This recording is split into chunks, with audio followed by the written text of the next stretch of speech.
What is up, YouTube? It is A3 After Dark. Woo woo!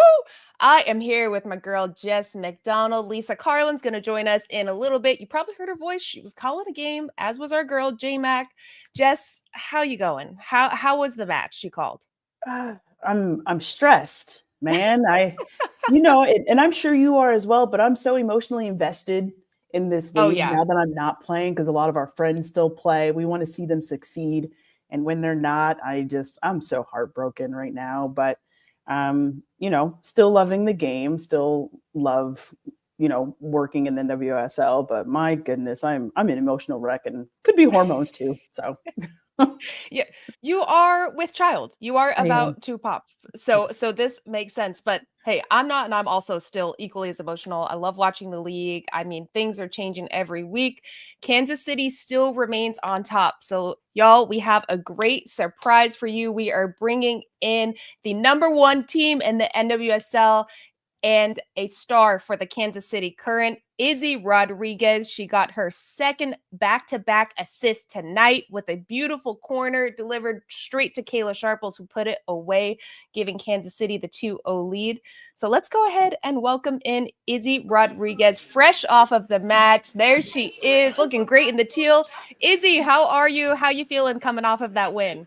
Feeling really good. I think it's awesome that we ended up on top two at the end of this weekend. So super excited about that. But I think we're in a really good place and we're really happy about it.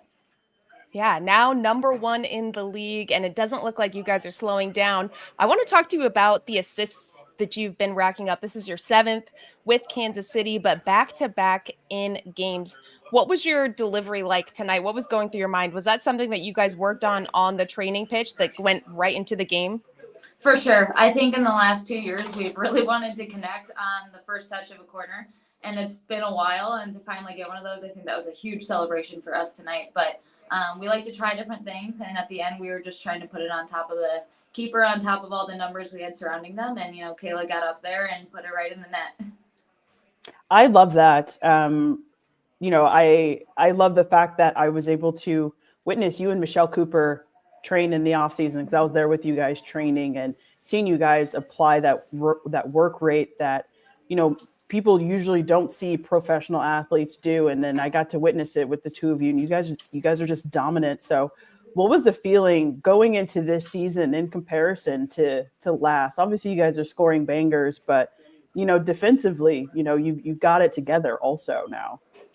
Yeah, I think we started this year ahead of ourselves way more than last year just because we had that chemistry with each other. Obviously, we brought in some new people still, and we had to work through that. But I think we started those details even further than we started last year. So defensively, we're locked in. The whole team's taking a lot of pride, but we're scoring in all different avenues. I think we've had different types of goals in every game, and I think our work rate is a second to none to anybody. You're not going to see anyone giving up on a ball, and we're surrounding the ball. So I think coming off the off season and having the chemistry kind of already there was a huge difference this year. Scoring in all different types of avenues. You guys look absolutely unstoppable, but you personally, it's been so fun to watch your growth, especially from last year to this year. You're a mainstay starter, incredibly effective on this team, racking up assists. Getting into the attack, was that something in your offseason you really focused on coming into this year? For sure, I think the way we play, we want to be even when we're attack or defending, we're thinking about what can we do in the tackle and win the ball. So I think one, the fitness of being able to do it, but then two, taking the chances, being a little bit more of a risk taker than I usually am. I think that's helped a lot this year of just being able to take people on 1v1, get some of those services off, and create chances for my teammates. Well, you are crushing it. I also wanted to ask, something about last year that I think everybody didn't give you guys a lot of credit was a lot of it relied on Shawinga just getting forward. But now I think teams are figuring out how to try to stop her. I mean, who wouldn't after how many she scored? But you guys score in such a different variety of ways. If Shawinga shut down, you're open, or Bia's open. Levant, whoever on the pitch is bound to score. Is that something you guys really focused on as well as finding those open spaces and setting each other up so much more? For sure, we scout teams and we see what they do, and usually when we play against them, they end up doing something different. So I think that's that's what we're preparing for as well. When Temwa gets three people on her, it opens up a lot of us, and I think she's doing some of that nitty gritty work of drawing all of those people to her. and then opening up a lot of people. But I think we're connecting really well. I hope you guys can see it, and hopefully it looks fun too, because we're having a good time. I don't know about Jess, but Kansas City looks like one of the teams this year where you would kill to play with. I mean, it looks like you guys just get so much joy on the pitch. And one more question from me. When are we going to see you get involved in these sellies? You're setting people up. So usually if I score, I'm shocked. So it's just a jump up and down. It's a celebration. It's a jump, hands in the air. I've noticed I tend to do that also when anyone scores. It's almost like my signature move is just to jump in the air with my hands. I think I need a little more coordination to get in onto the dancing. That's probably my worst thing, is dancing. So I'll work on it and try to join on the next one. We've got great teammates to help you with that, For especially sure. in Michelle Cooper and Lola Bonta. Izzy, that is all from us, though. We'll let you go and celebrate this amazing win with your team, top of the table. Thank you so much for taking the time, and best of luck in the coming weeks. Keep crushing it. Thank you so much. Really appreciate it. Oh, how great was she? Oh, she's awesome. And even getting to know her, this off season was my first time, really meeting her and seeing her as a player with my own two eyes, and just seeing the work rate that she put in. I'm not surprised that she's having the season that she's having, but definitely a fun interview. I'll tell you that. I love it when, players have personality when you're talking to them. So she's awesome. Well, and how could you not have a personality on that team? I mean, that is a team that I feel like brings the best out of anybody, and you have to kind of be able to shine there, because everybody's all smiles at all times. I absolutely love it. I think we have our third member, Lisa Carlin, fresh off of calling the match, about to join. Lisa, how are we feeling? How you doing? Guys, thanks for that awesome welcome into the show. I'm good. Thanks for having me. Sorry I was a little tardy. Just called a game. Now I'm back. Just a couple floors away from JMac in the hotel. I got to see her earlier, guys, in person, in the flesh at the studio earlier today. Let me just tell everyone at home that's only seeing the top half of her, she is looking gorgeous. She's got the pregnancy glow. Jess, it was good to see you earlier. So I'm glad I got to hug you in person. And now we get to chat footy. You're looking great. How was Izzy? I heard the tail end of it, but she sounded good.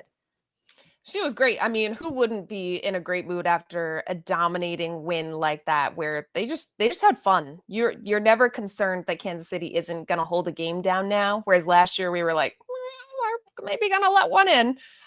No, they look good, and she was a great interview. Loved her. She gave me energy. Loved seeing her smile and just rocking with the goal. It was really cool. Yeah, it was fun to hear kind of what she had to say. I mean, she played really well. I was impressed with Kansas City and what they did tonight. I mean, Rodriguez is one of those players that her and Ellie Wheeler, the outside backs, Blackman and Ofsky this week said that they're playing so well for Kansas City that he wants to get Mace more time. He wants to get her on the pitch. But how can you say, okay, I'm going to take off one of these players that is absolutely electric right now, including Izzy Rodriguez? You can't. So we're seeing Rodriguez and Wheeler be stellar in the back line for Kansas City. Yeah, she was a baller. Well, Lisa, you were on this game. Let's jump into this. Let's go into our biggest takeaways from this match, since everybody in the chat, you're jumping in from that match, and obviously Bay and North Carolina as well. Jess, I know you got thoughts on that, but let's stick with current and Houston Dash first. What did you guys think? Kansas City looked like from the jump they were in complete control of this, and it looked like Houston couldn't find their ground at all. And I think that's more of a compliment to Kansas City than it is to Houston. I would agree with you, Dee, hands down. I mean, Kansas City has just been so dominant this year, but we're seeing a different dominance than we saw in 2024 because they're more reserved with their play, not in a bad way, in a really good way, actually, because Last year, it would have been, okay, we're up 2 goals. Let's try to get a third. Let's try to get a fourth. And that was exposing Kansas City. Now this year, they're saying, okay, we've got 2 goals. Let's be patient. Let's work the ball around. And that's exactly what we saw during this game. Kansas City probably has one of the hardest jobs this year in the NWSL because every single week, opposition is changing their game plan, changing their formation, changing their players against them. So no matter how much Vlatko Andonovski in the current watch film, it's going to be different once they get to game day because you have to adjust to them. So now the current has to say, okay, how do we adjust again? Nichelle Prince up top, she was great. She was up and down the play. She was providing a lot. And I think she shined so brightly because so much attention goes towards Dabinia and Bia Zenarat that Nichelle Prince maybe isn't defended as closely as those players are. And Prince took advantage of that. It was fun to watch her in this game. What I love with Kansas City is, even we talked to Izzy about it, is last year I think everybody knew, oh, we've got to shut Shawinga down. That's how we're going to stop Kansas City. We shut Shawinga down. We get some set pieces. We're going to put them away. We can possibly beat Kansas City. Now, Bia, Michelle Cooper, Nichelle Prince, LaBonta. I mean, whoever is on the pitch is a threat to score. Kayla Sharples, you literally can't give anything up because, yes, maybe put 2-3 players on Shawinga. Well, now that opens up everybody else. Dabinia's on fire. Current MVP by far to me in going into this. Even I know we're still early days into the season. But this team just looks absolutely unstoppable. And Jess, don't you think this is a team like you would kill to go back and play for? Oh, she's gone. She's like, don't ask me a question. That's okay. Well, Darian, I want to ask you that question. Would you want to go back and play for that team? Listen, from my days in Kansas City to what it is now, I would kill to go play for Kansas City. In that stadium, Vlatko's my favorite coach I've ever had. The confidence that he's getting out of this team, how much we've seen them grow from last year is incredible. So I love watching this team, and they look like they're just having fun. And I'm a dancer. I like to joke around. I like to dance. You've got Michelle Cooper. You've got Lola Bonta dancing every game. I would absolutely be in on those sellies. That's what Kansas City is this year. I've gotten the pleasure to go to their trainings and watch them. And match day -1, I mean, you can speak to this too. It's not intense, right? You're not going to go as hard as you possibly the best days. You just go have fun. Kansas City laughs. They score goals. They do celebrations. They practice, but it is so fun. And I chatted with Alana Cook this week leading into this game. She was unavailable for this match, but she talked about how this team for Kansas City has such a good balance of seriousness and having fun. And she gave a lot of credit to Vlatko Andonovski. She said, you guys don't know how goofy he can be at times. I've had the privilege and the pleasure of getting to know Vlatko Andonovski over the last couple of years. He is goofy and he is silly at times. So he does a good job of setting the tone from up top all the way down of when to be serious, when to lock in, what the team is focusing on, but then realizing, yeah, we're playing a game. It's not all that serious. Let's have some fun with it. And that's exactly what Kansas City does. And you could see it tonight, even in this win. I mean, the 9 regular season wins. That's a record in the NWSL. That's crazy. Yeah. And they go top of the table. Still the only perfect team, which we'll get into that later in the show. Don't worry about it. Later, after this segment. This is Kansas City, Houston.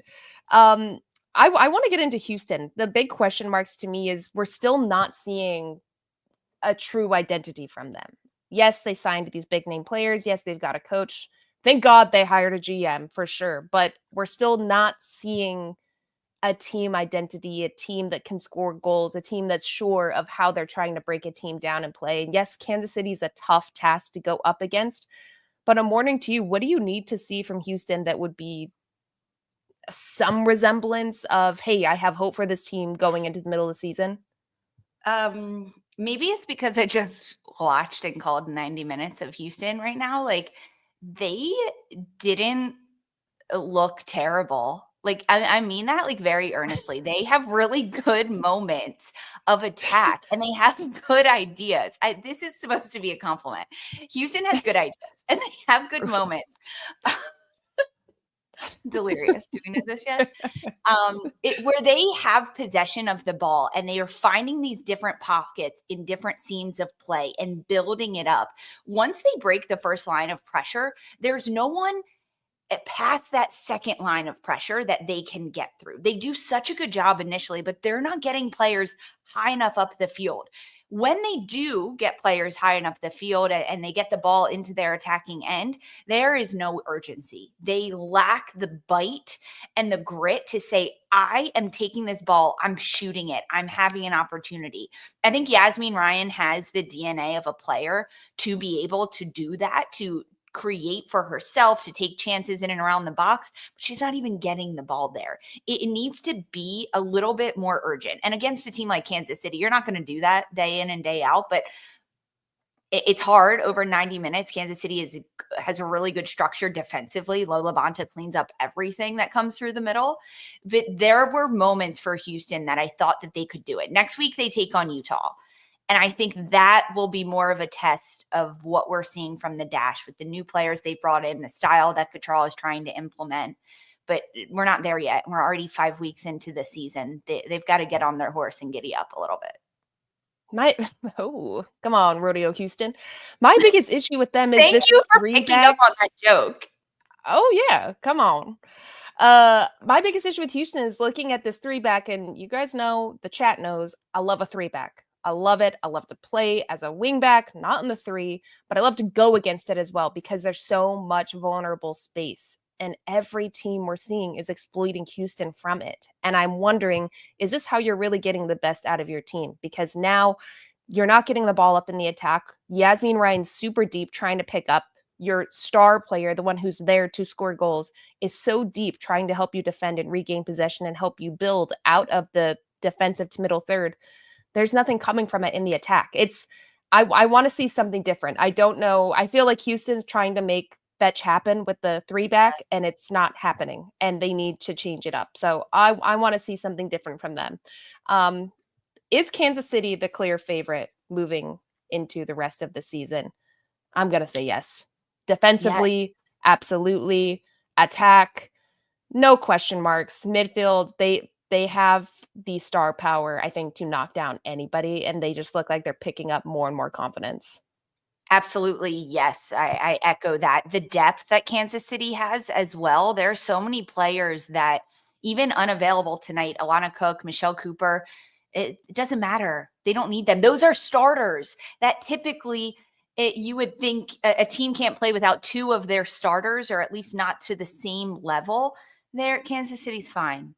They really are fine this year. Yes, they're at the top. I mean, the fact that it took them this long to take over that number 1 spot is impressive. And the difference for Kansas City this year is that they're adjusting tactics and they're playing differently, and they have so much depth and they're having rotation. And the press from Kansas City was different than typically. Usually it's Shawinga that's initiating the press from the left side. Tonight, it was coming from Nichelle Prince on the right side. So they can even switch up how they defend. Yeah, it's Kansas City. Yeah, clear favorite. I mean, we all kind of had them up there. Chat, I know everybody had them up there too, but I know I lost this week when we were coming into the predictions. You lost too, though, and we're going to get into that next. We're going to talk all of our biggest takeaways from the other matches. We're going to come back after a really short break. Stick with us.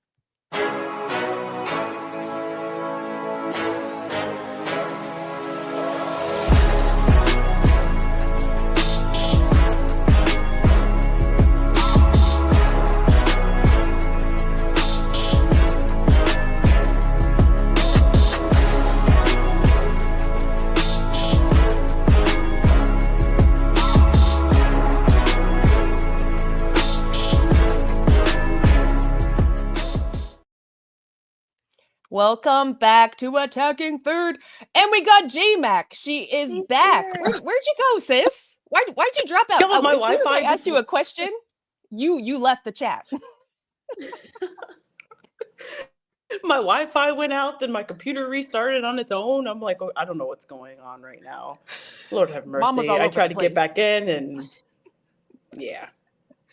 Well, we're happy you're back with us. You look great.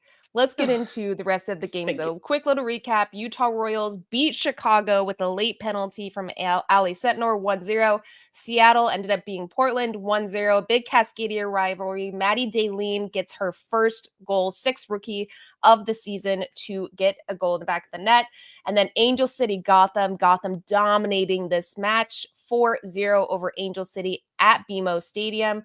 Louisville falls 1-4 against SD Wave earlier today. Orlando Pride lost to Washington Spirit 1-0 as well. And then North Carolina Courage versus Bay FC 1-0. Ladies, biggest takeaways of this weekend. Who wants to start? Carlin, you up? Yeah, I'll start because I was right, Darian. I was right. Yeah, and you'll never hear the end of it. Washington Spirit took down Orlando Pride. This Orlando team, I knew they were susceptible coming into this game defensively. Washington did such a good job of just mitigating it, right? Sustaining the pressure from Orlando that comes. And without some stars for Washington as well. I think that's been the most impressive thing for this Spirit side because they are a beaten and battered roster. They're without all their superstars that we saw last year. Trinity Rodman unavailable to play. Hal Hirschfeld still not back. Croy Bethune. There are so many missing pieces for this Washington side, and yet they still took down Orlando Pride. It was just 1-0. It was a close one there. Orlando did get one back. It went to VAR. The goal came back off the board. But Gift Monday coming in and making a difference, storing the game winner on her NWSL debut. I mean, the depth for Washington is there because we haven't even seen the best of this team yet that this year has to offer. And I was right, Darian. We talked about this game, and I told you that Washington was going to take points off Orlando. Well, everybody's right every once in a while. But I will say, we have to give credit to Washington Spirit. Lisa, I'm giving you your flowers. You were right. They have so much depth. They brought a different level of intensity in their press, and Orlando couldn't handle it. Orlando was not ready. They were surprised. They were on their back foot. It wasn't panning out in the attack for them. And I think once we saw them, in the attacking third, it not come together. The frustration was obvious. The body language wasn't great. And then the goal was just not good enough from the back line. And my girl, Anna, I don't even think she saw Gift Monday coming. I mean, that was a brilliant press. She came from the outside shoulder. Jess, we've seen you do that 1,000 times in the NWSL. Just coming down, hidden out of sight, and just, bread and butter. That's the JMax special, and then puts it away to give them the win. But Lisa, I love that. Jess, what was one of your big takeaways from this weekend? Yeah, I feel for some of these teams like Chicago Stars just trying to come together in that final third. You could see the pieces of the puzzle are starting to come together for Lauren Donaldson. He made some tactical changes, which I was really happy about. They actually performed best this past weekend, even in comparison to their game against Bay FC. But Courage, boy, can we talk? They're in last place right now. I don't think we've ever seen that in the history of this organization. And they struggled in the final third. They struggled to look dangerous in front of the goal. And it was really frustrating to watch. And so just these two teams just kind of lacking, a big dog up front. Ludmila, 2 goals last week, but then she looked like a whole nother player yesterday. And so these are the two teams where I'm like, okay, we're strapping on our boots as the underdogs at this point, just because they're just struggling in front of net. And those are the biggest changes that are going to need to be had, so hopefully something changes within this transfer window, because there's some huge pieces of the puzzle missing for both of these clubs. For North Carolina, I think the biggest thing even heading into match day 1 of the NWSL was who's going to score their goals? Where is their striker going to come from? Yep. And I think that Sean Nahas has tried a lot of different players up top and different things. And I mean, the fact that they're at the bottom of the standings is so shocking. But what, Jess, are some of the positives from North Carolina, right? Like, is it really only going to take one player that is an out and out striker to change the season and the trajectory it's going for North Carolina? Or are there a couple of different things that needs to happen in addition to getting a striker? I think there's a couple things that need to change, in order to get a striker, because you're looking at a position where you need a player up top, a big dog in that 9 position. If you're going to play 3 up top, you need someone who's going to be able to hold the ball, for one. Number 2, being able to combine with the midfield. There wasn't enough support underneath for Brianna Pinto, who can actually hold the ball up, but she's not an in behind player. So you need that 9, like a Chawinga, like a Barbara Banda, who can do it all, basically, who's just that natural 9. And so they honestly just don't have that. I know Sean Nahas is trying Hannah Bedford there a little bit, but I think she still has a lot of learning to do. Not quite the right decisions made today as a winger. And so they're really missing that key piece of just a natural 9 in that position. And, he tried Jaden Shaw there. He tried Pinto there. He put Manaka in there today, and the players in that 9 position are just getting smaller and smaller and smaller. And so it's not working right now. Yeah, I feel that. It's frustrating watching them because they have such beautiful moments on the ball where they break teams down. You have Denise O'Sullivan commanding the middle. She's everywhere. She's working super hard. But it's just not coming together. It almost looks like they don't have the belief in the final third that they're gonna score. And it's a confidence thing. Again, another team where the body language to me in the attack wasn't good tonight. It looked like they felt defeated. No. And even when there were opportunities to even chase a ball down, that true, Jess, this DNA of North Carolina courage where you run until you drop. We didn't see that in the attack. There wasn't, literally till you drop. There wasn't that mentality in the attack, or they're missing something that I'm not sure where it's lost, because, hey, if things are going wrong, the only thing you can control is your work rate. Get in defensively, chase things down, hustle, get in there physically. And Absolutely. We're not seeing it. We're not seeing it. One of my biggest takeaways was Gotham domination up top. Damn, you guys. Damn. Lisa, I believe that I was right on this one. You were right, Darian. Fine. It's give and take here on attacking third. I will give you some flowers. You were right. I thought it was a one-off from Gotham last week. I thought Angel City would give more. Angel City gave nothing. They had a lot of player rotation that did not help them out. Alyssa Thompson unavailable. So they moved Giselle Thompson from the outside back position into the front line. Why? Why would you change up your back 4 and goalkeeper that have been so good this year and found chemistry and started every game together? Why would you change that? This tough. Someone in our chat said revoke Sam Lady's A3 coach of the week from last week. No. Which is hilarious. But as tough as it was for Angel City, I'm giving it to you and I'm giving it to Gotham because, woo, what a game from Gotham.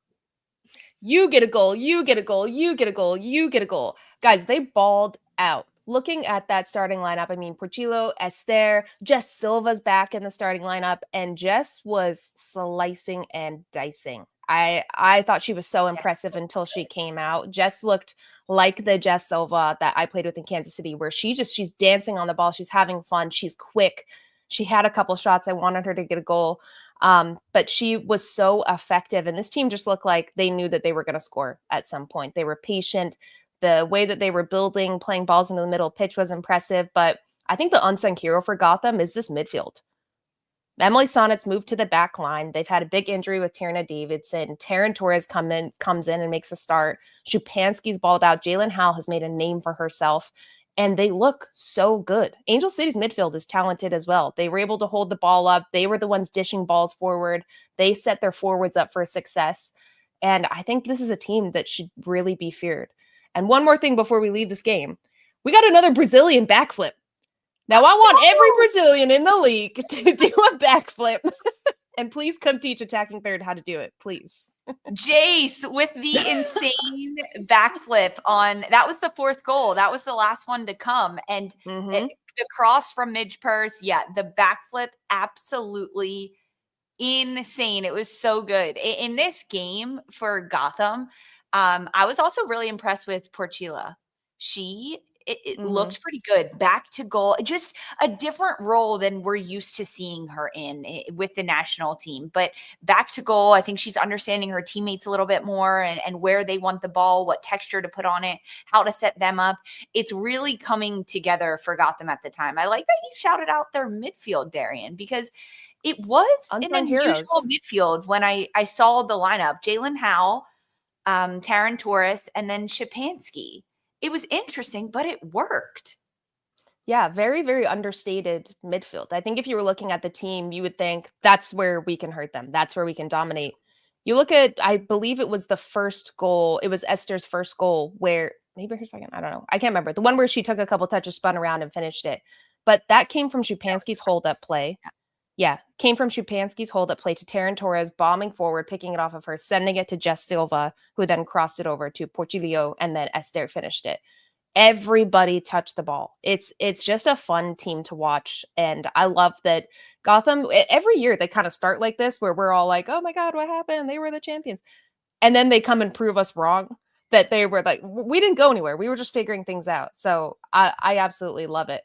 Do you guys have any more big takeaways before we move on that you want to shout out from this weekend? Let me look through my notes. I'm looking through. I just love that Midge Purse is back. Cooking. Wait, I missed what you said. Midge Purse is back. She didn't get the assist though, which I'm so bummed about. She didn't get it. She deserved it, but she was cooking. Yeah. I said Lynn B. I like her off the bench right now. First start for her. She helped Seattle get the 1-0 win over Portland Thorns. She influenced the goal that came, the big switch of play. It all stems from Biandolo. She is going to do great things at Seattle, and I think we just got a little nugget of it. So I wanted to shout out her. And Darlene, I know you gave her a shout, but rookie goals. I love rookie goals.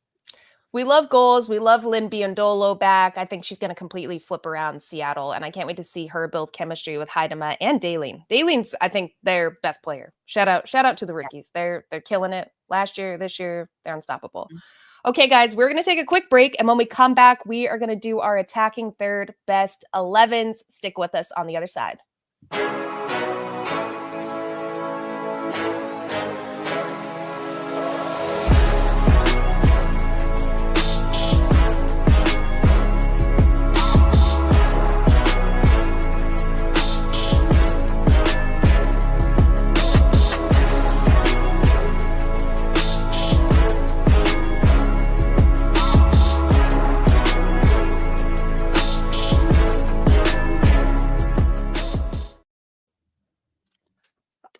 Just the two of us, you and I.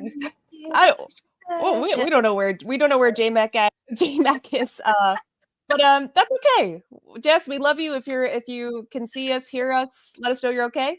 She can come to the hotel room. We're in the same hotel. Come on in, Jess, 5th floor. She must be in like a corner room or something. I don't know what's happening. She needs to go by window. But let's start with our attacking third best 11. Lisa, I'm going to start with you. Let's start with a back line and goalkeeper first. It was a great week. Some teams are really stingy in the back, so I can't wait to see who you got in there. I am surprised you're saying that's a good week. Next week, you can have the defense, because I don't think it was a good week for defense. It was tough. It was tough, whether it was like bad games from some teams or lack of attack and challenges from the other teams. I take my job very seriously picking these A3 weekly best 11s. So I'm going to start all the way in the back with my goalkeeper in net. I mean, when you take down the number one team, the reigning champions, the Shield winners, you are throwing your body on the line. You're going to make it into an A3 best 11. Aubrey Kingsbury, goalkeeper of the week, hands down. Any arguments? No, that's who I had. So no arguments there. Completely agreed. Emma Hayes, give Aubrey Kingsbury a shout at a national team camp. Please. We've been calling for it. When you have a goalkeeper that does so well, it doesn't all fall on her shoulders in a game when you're going up against Marta, Barbara Banda, Rebecca Bernal for Washington Spirit had a great game in the center back role. So she's in my back line, as is Emily Sonnet, doing a great job for Gotham on both sides of the ball. Her distribution is so key. It kickstarts the attack for Gotham. I'm going to go with Jordan Bug with Seattle as well, helping win the Cascadia rivalry. Big game for her. And Kayla Sharples, because when defenders score goals, you get on the weekly best 11 for attacking third. So that's my back five defensively. Okay, I love that. The only person I want to make a case for is your favorite Tara Mickione. You have her on literally every other week, but this week, and she had a great game. I thought she looked. Okay, let's put her on. Yeah, she looked incredible. We saw a lot of growth. I mean, she's gotten a lot of tests with Orlando, and I think this was the best game I've seen her play against Orlando Pride by far. Okay, so I want to take off Jordan Bug now. Can we do that? So can we have I agree with that. Yes. Center backs? Can we yes. Let's shake on it. Okay, shake. Yes. Congratulations. Yeah. There's no rules here. I'm not steering the ship, so hey, anything goes. No rules. Do you want to do your forwards? We don't have J-Mac yet. Yeah, J-Mac is still MIA. So let's hop up to the forward line. Let's skip over the midfield. And I am starting off with Gift Monday. Number one, I think she made such an impact with the Spirit, coming in, scoring, getting her first NWSL start and scoring her first goal. And I think the credit just goes to her, because it was an opportunity where she was just being gritty. She came out of Anna Morehouse's sight on the right side, blocked her trying to, I'm not sure what Anna was trying to do, honestly, but blocked her, and it resulted in a goal. And I thought that was brilliant, making something out of nothing. And what a statement to knock out the big dogs and give them their first loss. Obviously, I'm going with Gotham second, Esther. Her fifth brace in the NWSL. And I was joking. I was on the call, and we were laughing that, hey, Esther scores one, she's probably going to score another. And bing, bop, boom. She puts another away. Fifth brace. Leading goal scorer for Gotham. I love it. And last, but certainly not least, let's go with Delphine Cascareno. Talk about elegance, poetry in motion, speed, power, agility. She got a brace and an assist on the night, assisting Barcenas, her first goal, which was so fun to see her celebration. She deserved that. But she's just been incredible coming into this league. She's fit in seamlessly. So that is my ideal final third of attackers. And if there's an argument, just put it away, because nothing's changing. I don't think I have an argument, actually, Dee, which pains me. I want to fight you on here. And I was maybe going to, I don't know, honestly, like when I was going through it, Cascarino, absolutely. Esther, you can't have performances like that from forwards and not put them in this best 11. And then the way Gift Monday showed out today, I think that there was so many different moments throughout this weekend where attackers had really good games, whether it was their defensive pressure. I think Kansas City had, Nichelle Prince did a great job with that. We got Bia Zenarot back, but they didn't score goals. And for attackers, like, you have to contribute. You have to get on the score sheet. You have to be creative. You have to set up plays to do that. And Gift Monday in your debut, game-winning goal. Yeah, I like it. That's a good one. Good shout. The only one that I was hesitant about was Maddie Daylane, that I thought I could throw in. But who would you take out? Got time. It'd be Gift Monday. And I'm like, it's gonna happen. She's gonna be in our best 11s at some point. J-Mac, welcome back. How are you? Y'all pray for me, man. Jeez, this is really annoying right now. Lisa, where are you picking up your Wi-Fi? We're in the same hotel. I know. Can you just go to Lisa's room? 5th floor. Come on down. I know. Oh my gosh. Maybe it's the floor I'm on. I'm on 9 right now. My goodness. This is really annoying. But if I go out again, you have the midfield. Jess, you're on floor 9, but you have the midfield. Okay, tell us your best mid from this weekend. Okay, so I got to start off with the Selly Queen, because she is now 12 for 13 penalties, which is absolutely phenomenal. I know I didn't watch the game today, but at the end of the day, that's not a very easy task to take on. And she makes it look easy. She has been consistent at the penalty spot, and to celebrate is just cherry on top for this veteran Lola Bonta. So I got to give her flowers. So putting Kansas City up 1-0, in the first half of the game. So the Bonta is my first. And then I got to go with Kiki. Do you love me? Are you riding? Say you never ever leave from beside me. Cause I want you. Kiki, pick it, boy. Just score. Banger. Left foot volley, right volley. She'll give you anything at this point. I mean, just a 20-yard banger. She takes a touch. She takes a look up. I mean, she hits it perfectly, on the volley, which is not an easy shot. She makes them look easy. So I got to give Kiki Pickett her flowers for this Bay FC side, which gave them 3 points, 1-0 on the road against NC Courage. Not the prettiest of games, but she was the difference maker for Bay FC once again with her goal today. And then I really enjoyed Corley today on San Diego Wave. Her connection with Cascarino was really fun to watch. I didn't like the penalty that she gave up to Racing Louisville. I thought it was a silly foul inside the box. But at the end of the day, she made up for it, and she contributed to more goals. And she's just been a special one to watch in the midfield. So I got to go with those three as my midfield.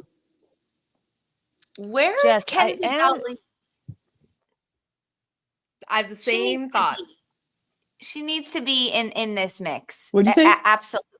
Kenza Dali for San Diego Wave. I would take out Gia Corley. That's what I would switch, because she did concede the penalty. It was sloppy. It didn't need to happen. And I think Dali, she scored a goal.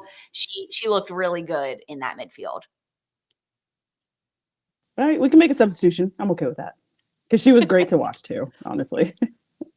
Yeah, that's the only change I would make too. As I was gonna say, no, Dolly after that free kick. I think I've made a fight for Dolly every week. Okay. She's been on my best 11 every single week. I think she's been so impressive. Between her and Cascarino, I think they're flipping San Diego around from what we thought were gonna be really bad to, I think, one of the best teams in the. That's not fair to say. I think going to be one of the best teams in the NWSL come the end of the season. Yeah, I could say that. Postseason for sure for San Diego. I'm not sure.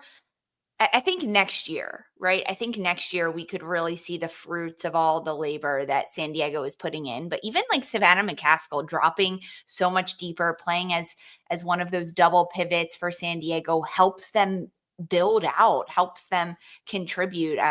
Yeah, this San Diego team is very fun to watch. It was a tough game, though, for Louisville. The castle kept crumbling for Racing Louisville during this game, and San Diego took advantage of it constantly. Jess, your poor old teams, my girl. I think I might have jinxed them. Once I left NWSL, it's been going kind of downhill for all of them. So I'm like, let me just try and stay out of this one. So, they're missing my emotions, you guys. Well, Jess, we're not going to keep you any longer. Go get some rest. Go get some Wi-Fi. But everybody, thank you so much for tuning in to Attacking Third. We appreciate it so much. Thank you for your engagement. Make sure to follow Attacking Third wherever you get your podcasts. Tell your friends, tell your mom, tell your cousins, tell your sister.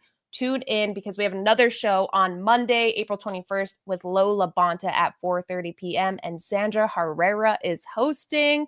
Thank you all so much for tuning in. Leave us some comments. Let us know what we missed, what we can talk about next time, and stay tuned for more Attacking Third this week. Thanks, y'all. From Jess, Lisa, Mark, I'm Darian. This was Attacking Third.